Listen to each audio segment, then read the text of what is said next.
नमस्कार मेरे डर और सस्पेंस के शौकीन साथियों। मैं हूं आपका दोस्त अंतरिक और आज की कहानी कोई साधारण हॉरर कहानी नहीं है।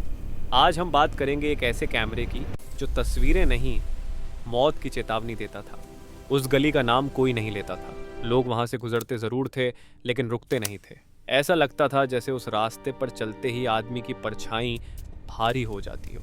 दिन के समय भी सूरज की रोशनी वहां सीधी नहीं गिरती थी, जैसे आसमान भी उस गली से बचता हो। दीवारों पर सीलन नहीं बल्कि एक पुरानी उदासी जमी रहती थी। उसी गली के आखिरी छोर पर एक मकान था, बाहर से साधारण लेकिन अंदर से ऐसा जैसे हर कमरे में कोई बीती हुई चीख कैद हो। उसी मकान में अमित बड़ा हुआ कहना गलत होगा। वो बस उम्र में आगे बढ़ता गया, भीतर से कभी बच्चा ही रहा। माँ की मौत बहुत पहले हो गई थी। कैसे हुई ये कभी साफ नहीं बताया गया। घर में बस इतना कहा गया, भगवान की मर्जी ही थी। पिता कुछ साल चुप रहे, फिर एक दिन वो भी मर गए।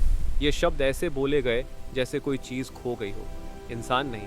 अमित ने पिता की लाश नहीं देखी, अंतिम संस्कार नहीं देखा। बस एक दिन सुबह उठा तो घर में पिता नहीं थे, और उसी दिन घर में सौतेली माँ की आवाज ज्यादा ऊंची हो गई। अब आदेश थे, सवाल नहीं। अब भूख थी, दुलार नहीं। उस घर में प्यार नहीं, नियम चलते थे। कब उठना है, कब सोना है, कब बोलना है, कब चुप रहना है, सब तय था। अमित का बचपन रसोई के झूठे बर्तनों में, फर्श की पोछा पानी में और गालियों की आवाज़ों में खुल गया। सौतेली माँ की नज़र में वो बच्चा नहीं था, बोझ था, और बोझ से इंसान जैसा व्यवहार नहीं किया जाता। कई रातें ऐसी रहीं जब अमित ने भूख को ही नींद बना लिया। ठंड में कांपता रहा लेकिन रोया नहीं, क्योंकि उसे सिखा दिया गया था, रोना कमजोरी है। उस अंधेरे घर में सिर्फ एक चीज थी जो अमित को सांस लेने देती थी, एक पुराना कैमरा, उसके पिता का कैमरा। वो कैमरा टूट चुका था, किनारों से घिसा हुआ, लेंस पर खरोंचें थीं, लेकिन अमित के लिए वो सिर्फ मशीन नहीं था, वो उसके पिता की आवाज़ था, उनकी हथेली की गर्मी थी। जब रात को सब सो जाते तब अमित उसे सीने से लगाकर बैठ जाता। उसे लगता जैसे कैमरे के भीतर कोई देख रहा है, कोई जाग रहा है, जैसे वो अकेला नहीं है। लेकिन उस घर की फितरत थी, जो भी अच्छा हो उसे तोड़ देना। उस घर में रिश्ते नहीं टिके, चीज़ें कैसे टिकती। और अमित को नहीं पता था कि जिस दिन वो कैमरा टूटेगा, उसी दिन उसकी जिंदगी की दिशा भी टूट जाएगी। उस दिन के बाद वो सिर्फ पीड़ित नहीं रहेगा, उस दिन के बाद वो देखने लगेगा वो चीज़ें जो आम इंसान नहीं देखता, और वही गली, वही घर एक ऐसी कहानी की शुरुआत बनेगा जहां तस्वीरें यादें नहीं, अंजाम दिखाने लगेंगी। उस रात घर की हवा बदली हुई थी। शराब की तीखी गंध दीवारों से टकरा रही थी, और हंसी बहुत ज़्यादा हंसी थी। ऐसी हंसी जिसमें खुशी नहीं, नशा और बेरहमी होती है। अमित को पता था जब घर में ये हंसी आती है तो कुछ ना कुछ टूटता ज़रूर है। वो अपने कमरे के कोने में बैठा था, कैमरा गोद में रखे। उंगलियां धीरे धीरे उसके टूटे हुए किनारों पर चल रही थीं, जैसे वो किसी जख्म को सहला रहा हो। उसी पल दरवाज़ा खुला, जोर से, बिना इजाज़त। सौतेले भाई की आवाज़ गूंजी, भारी, लड़खड़ाती हुई लेकिन ताकत से भरी। उसकी नज़र सीधे कैमरे पर गई। अमित ने कुछ कहने की कोशिश की, पर शब्द गले में ही अटक गए। जब कैमरा उसके हाथों से छीना गया तब उसे पहली बार लगा कि जैसे किसी ने उसकी आखिरी ढाल भी छीन ली हो। हंसी फिर आई, वही हंसी, और अगले ही पल धातु के जमीन से टकराने की आवाज। कैमरा फर्श पर पड़ा था, एक बार नहीं, 2 बार। फिर जूते से कुचला गया, कांच टूटा, लेंस बिखरा, और उस आवाज के साथ अमित के भीतर कुछ हमेशा के लिए चुप हो गया। उसने झुककर टुकड़े उठाने की कोशिश की, उंगलियां कट गईं, खून निकला, लेकिन दर्द महसूस नहीं हुआ। कुछ दर्द ऐसे होते हैं जो खून से बड़े होते हैं। सौतेली माँ ने कुछ नहीं कहा, वो बस देखती रही। और फिर वही फैसला, आज रात बाहर, बिना खाना, बिना छत, जैसे अमित को इंसान नहीं, गलती हो। दरवाज़ा बंद हुआ, बहुत ज़ोर से, और उस आवाज़ के बाद सन्नाटा। अमित कुछ देर वहीं खड़ा रहा। अंदर से कोई आवाज़ नहीं आई, कोई पछतावा नहीं, बस बाहर की ठंडी हवा, रात गहरी थी, शहर की आखिरी बस भी जा चुकी थी। वो बिना दिशा के चल पड़ा। कदम खुद उसे शहर के उस हिस्से में ले गए जहां लोग दिन में भी कम जाते हैं, श्मशान की ओर। वहां कबाड़ था, टूटी चीजें, फेंकी हुई जिंदगियां, और शायद इसलिए अमित वहां खुद को अजनबी नहीं महसूस कर रहा था। ठंड अब हड्डियों में उतरने लगी थी। उसने अपने घुटनों को बाहों में भर लिया। पहली बार उसे डर नहीं लगा, उसे खालीपन लगा। ऐसा खालीपन जिसमें आवाज भी गूंज नहीं करती। तभी मिट्टी में कुछ अलग सा चमका, काला, भारी, जैसे किसी और समय से पड़ा हो। अमित ने हाथ बढ़ाया, मिट्टी हटाई, और उसी पल उसे लगा जैसे हवा रुक गई हो, जैसे आसपास कुछ सुन रहा हो। वो एक कैमरा था, लेकिन वैसा नहीं जैसा उसने पहले देखा था। भारी, ठंडा, अजीब सा। उसे उठाते ही उंगलियों में सिहरन दौड़ गई। कैमरा पुराने चमड़े में लिपटा था, और उसका लेंस ऐसा लग रहा था जैसे वो सिर्फ बाहर नहीं, भीतर भी देख सकता हो। अमित ने चारों तरफ देखा, कोई नहीं था, लेकिन उसे लगा वो अकेला नहीं है। उसने कैमरे को सीने से लगाया, और उसी पल पहली बार उसे ठंड नहीं लगी। उसे नहीं पता था कि उसने जो उठाया है वो सहारा नहीं है, वो एक सौदा है, और उस सौदे की कीमत अभी बताई नहीं गई थी। उस रात अमित देर तक उसी कबाड़ खाने के पास बैठा रहा। कैमरा उसकी गोद में था, लेकिन उसकी पकड़ ढीली नहीं थी। उसे नींद नहीं आ रही थी, और नींद आने की कोशिश भी नहीं कर रहा था। उसकी आंखें खुली थीं, लेकिन दिमाग कहीं और। हर कुछ सेकंड में उसे लगता जैसे कोई उसकी तरफ देख रहा है। कोई कदमों की आहट नहीं थी, कोई आवाज़ नहीं, फिर भी एक मौजूदगी थी जो बिना बोले दबाव बना रही थी। अमित ने कैमरे को पलट पलट कर देखा। उस पर कोई नाम नहीं था, कोई कंपनी नहीं, कोई पहचान नहीं, बस पुराना चमड़ा, ठंडी धातु, और एक ऐसा लेंस जिसमें झांकने की हिम्मत नहीं हो रही थी। तभी दूर से इंजन की आवाज आई, बाइक की। आवाज धीरे धीरे पास आ रही थी। अमित का शरीर सख्त हो गया। वो आवाज पहचानता था, सौतेले भाई की बाइक। दिल की धड़कन तेज हो गई। वो खड़ा हुआ, लेकिन भागा नहीं, शायद इसलिए कि आज उसके पास भागने के लिए कुछ बचा ही नहीं था। बाइक रुकी, वही लड़खड़ाती आवाज, वही बदबू, वही हंसी। शब्द गिरे, नीच, गंदे, अपमान से भरे। अमित ने जवाब नहीं दिया। उसकी नज़र कैमरे पर थी। उसे खुद नहीं पता था कि वो क्या करने वाला है। उसने पहली बार उस लेंस के पार देखा, और उसी पल उसे लगा जैसे किसी ने उसके सीने के अंदर बर्फ रख दी हो। उसे कुछ दिखा नहीं, कोई तस्वीर नहीं, बस अजीब सी खाली जगह। और फिर बिना सोचे समझे उसने बटन दबा दिया। क्लिक। आवाज़ अब बहुत हल्की थी, इतनी हल्की कि रात ने भी शायद उसे अनसुना कर दिया। कैमरे से एक फ़ोटो धीरे धीरे बाहर आने लगी। अमित ने उसे पकड़ा। कागज़ ठंडा था, बहुत ठंडा। पहले उस पर कुछ नहीं था, बस धुंध। फिर हल्की रेखाएं बनने लगीं, और जैसे जैसे तस्वीर साफ होती गई, अमित की सांसें रुकती गईं। तस्वीर में वही जगह थी, वही कबाड़ खाना, वही लोहे का गेट, और उसके नीचे सौतेला भाई, दबा हुआ, खून से भरा, आंखें खुली हुई, जैसे मौत से भी हैरान। अमित ने तस्वीर नीचे गिरा दी। नहीं, ये मजाक नहीं हो सकता। उसने सिर हिलाया, जैसे किसी बुरे ख्याल को झटक रहा हो। लेकिन तभी जमीन कांपी, दूर से तेज आवाज आई, और अगले कुछ सेकंड में जो तस्वीर में था वही सामने हुआ। लोहे का पुराना गेट टूटा, गिरा, और सब कुछ खत्म। कुछ देर तक अमित वहीं खड़ा रहा, हिल नहीं पाया, रोया नहीं, चिल्लाया नहीं।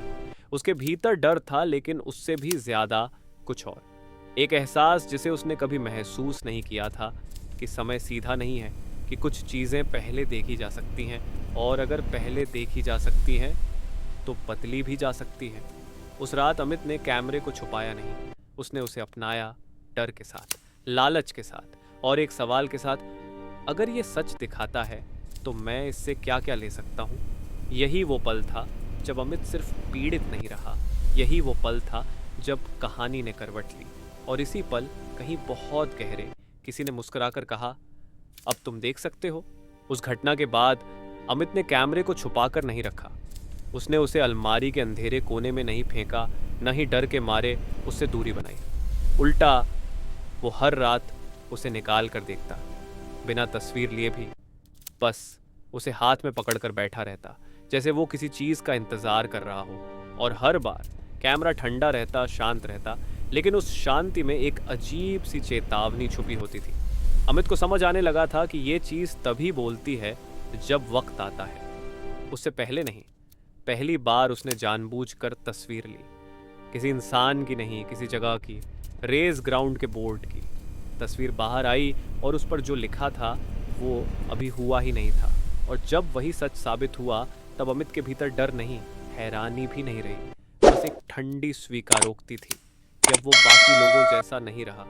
पैसा आया अचानक नहीं, बल्कि बिल्कुल सही समय पर। जिन लोगों ने कभी उसे नाम लेकर नहीं पुकारा, वही अब आवाज़ देकर बुलाने लगे। नज़रें झुकने लगीं, हाथ आगे बढ़ने लगे, और अमित चुप रहता, क्योंकि उसने सीख लिया था, जो ज़्यादा बोलता है वो कम देख पाता है। पुराना घर पीछे छूट गया, वही गली, वही सीलन, वही अपमान।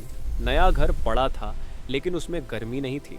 दीवारें ऊंची थीं, पर वो आवाज़ें नहीं रोक पाती थीं जो रात में लौट आती थीं। कैमरा अब सिर्फ भविष्य नहीं दिखाता था, वो मौजूदगी बन चुका था। कभी कभी बिना छुए ही अलमारी से खटकने की आवाज़ आती, जैसे कोई कह रहा हो, मुझे भूल मत जाना। अमित भूलता भी नहीं था, क्योंकि हर तस्वीर के साथ कुछ और भी होता था। कभी हाथ में अचानक दर्द, कभी नींद में अजीब सपने, कभी आईने में अपनी ही परछाई थोड़ी देर से हिलती हुई। और बदला बहुत शांत था।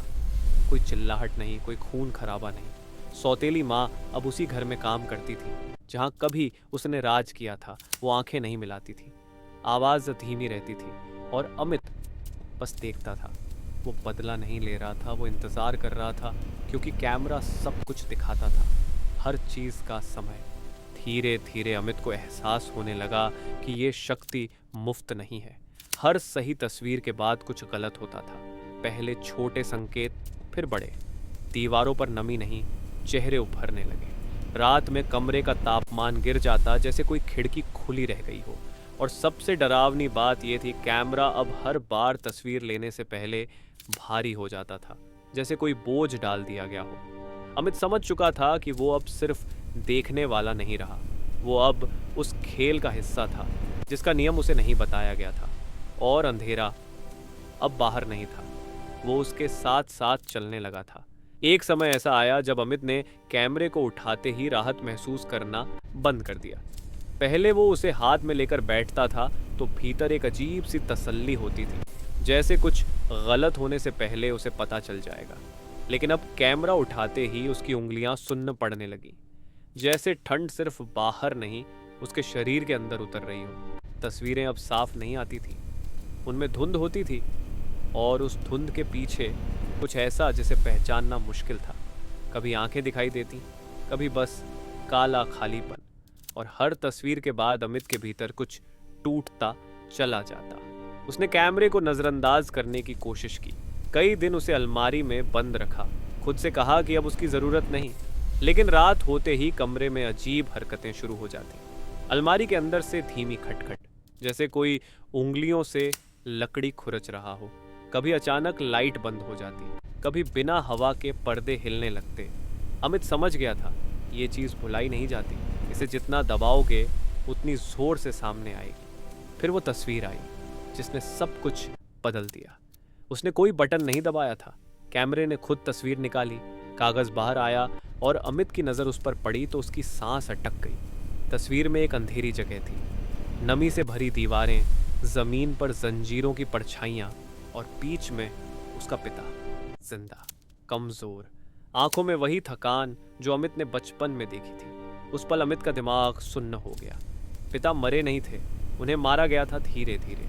उस रात अमित ने सौतेली माँ से सवाल नहीं किया, उसने बस तस्वीर उसके सामने रख दी। चेहरा देखकर वो समझ गया, अब झूठ नहीं चलेगा। आवाज़ कांपती हुई सच बाहर आया। संपत्ति, कागज, लालच और एक इंसान को जिंदा कब्र में बंद करने की कहानी। अमित सुनता रहा, कोई गुस्सा नहीं, कोई चीख नहीं, बस भीतर कुछ जमता चला गया। और तभी कैमरे से एक और तस्वीर निकली। इस बार तस्वीर में सौतेली माँ थी, उसी कमरे में, उसी छत के नीचे, और ऊपर ढीला पड़ा पंखा। अमित ने कुछ कहने की कोशिश की, लेकिन समय नहीं था। चरमराहट हुई, और जो कैमरे ने दिखाया था वही हो गया। कमरे में सन्नाटा था, बहुत भारी सन्नाटा। अमित समझ चुका था, ये बदला नहीं है, ये चेतावनी है। कैमरा सिर्फ भविष्य नहीं दिखाता, वो हिसाब बराबर करता है। जिसने जो लिया है वो लौटा कर ही छूटेगा। अमित ने पहली बार कैमरे से डर महसूस किया। ऐसा डर जो भागने नहीं देता, बस बैठा देता है।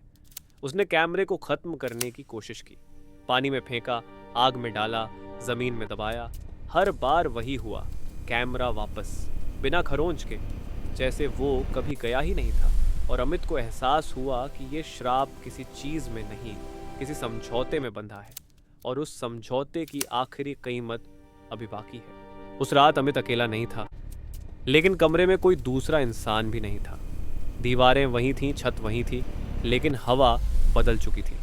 ऐसा लग रहा था जैसे कमरा उसकी सांसों को गिन रहा हो। कैमरा सामने रखा था, अब छुपाया नहीं गया था, अब उससे डर कर नजर नहीं हटाई जा रही थी। अमित उसे देख रहा था, सीधे, बिना झपके। पहली बार वो भाग नहीं रहा था, क्योंकि अब उसे समझ आ गया था कि ये लड़ाई बाहर की नहीं है, ये उसी जगह खत्म होगी जहां से शुरू हुई थी। पिता जिंदा थे, यही सच सबसे भारी था, और ये सच कैमरे ने नहीं, अमित की आत्मा ने स्वीकार किया था। कैमरे ने सिर्फ रास्ता दिखाया था। अमित पुराने घर लौटा, वही गली, वही बदबू, वही सन्नाटा। बेसमेंट का दरवाज़ा खोलते समय उसके हाथ कांप रहे थे, लेकिन डर से नहीं, उम्मीद से। जंजीरें टूटी, अंधेरा छुंटा, और पहली बार अमित ने अपने पिता को रोशनी में देखा। वो पल किसी तस्वीर में कैद नहीं हुआ, और शायद यही उसकी खूबसूरती थी। लेकिन कहानी यहीं ख़त्म नहीं हुई, क्योंकि कैमरा अब भी वहीं था। उस रात अमित ने उसे उठाया, कोई भविष्य देखने के लिए नहीं, कोई फ़ायदा लेने के लिए नहीं। उसने कैमरे को आईने के सामने रखा, और पहली बार उसने वही किया जो कैमरे ने कभी किसी को करने नहीं दिया था। उसने कैमरे को देखने पर मजबूर कर दिया। टाइमर लगाया गया, टिक टिक टिक। कमरे की हवा भारी होती गई, आईने में परछाइयां हिलने लगीं, जैसे कोई पीछे हट रहा हो। क्लिक।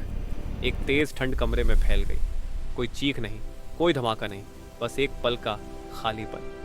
जब अमित ने आंखें खोलीं, कैमरा वहां नहीं था, न राख, न टुकड़े, न निशान, जैसे वो कभी था ही नहीं। लेकिन अमित जानता था, कुछ चीजें जाती नहीं हैं, बस देखने लायक नहीं रहती। सुबह हुई, सूरज निकला, वही गली थी, लेकिन आज उसकी परछाई हल्की थी। पिता उसके साथ थे। पहली बार अमित ने बिना कैमरे के भविष्य देखा, और वो डरावना नहीं था, साधारण था, और शायद इसी में मुक्ति थी। लेकिन कहानी का आखिरी सच अभी बाकी है। कभी कभी जब रात बहुत शांत होती है और हवा बिल्कुल रुक जाती है, अमित को लगता है कि कहीं बहुत दूर से एक हल्की सी आवाज़ आती है, कैमरे की नहीं, किसी और की, जैसे कोई कह रहा हो, जो देखा गया वो मिट गया। लेकिन देखने की आदत इंसान के भीतर रह जाती है, और उसी पल अंधेरा थोड़ा और गहरा हो जाता है। और यहीं पर यह कहानी खत्म नहीं होती, क्योंकि कुछ कहानियां शब्दों पर नहीं, सोच पर खत्म होती हैं। अमित को कैमरा मिल गया था, फिर कैमरा चला भी गया, लेकिन जो सबसे खतरनाक चीज़ थी वो कभी गई ही नहीं। वो थी भविष्य देखने की चाह। क्योंकि असली डर किसी श्राप में नहीं होता। असली डर उस पल पैदा होता है जब इंसान ये मान ले कि वो सब कुछ पहले से जानना चाहता है। आज अमित जिंदा है, उसके पिता जिंदा हैं, लेकिन हर रात जब सन्नाटा गहरा होता है तो ये सवाल हवा में तैरता है, अगर कैमरा चला गया तो क्या देखने वाला भी चला गया, या फिर वो अब हमारे भीतर बैठा है चुपचाप इंतजार में। अगर आपको ऐसी कहानियां पसंद हैं जो सिर्फ डराती नहीं बल्कि सोचने पर मजबूर करती हैं, तो एंटीरिक ज्ञान को सब्सक्राइब करना ना भूलें। यहाँ हर कहानी सिर्फ कहानी नहीं होती, यहाँ हर कहानी एक चेतावनी होती है। वीडियो को लाइक कीजिए ताकि ऐसी कहानियाँ और लोगों तक पहुँचे, और कमेंट में ज़रूर बताइए। अगर आपके हाथ भी ऐसा कोई कैमरा लग जाए तो क्या आप पहली तस्वीर लेने की हिम्मत करेंगे? मैं हूं आपका दोस्त अंतरिक, और मिलते हैं अगली कहानी में, जहां डर और भी भीतर उतरता है।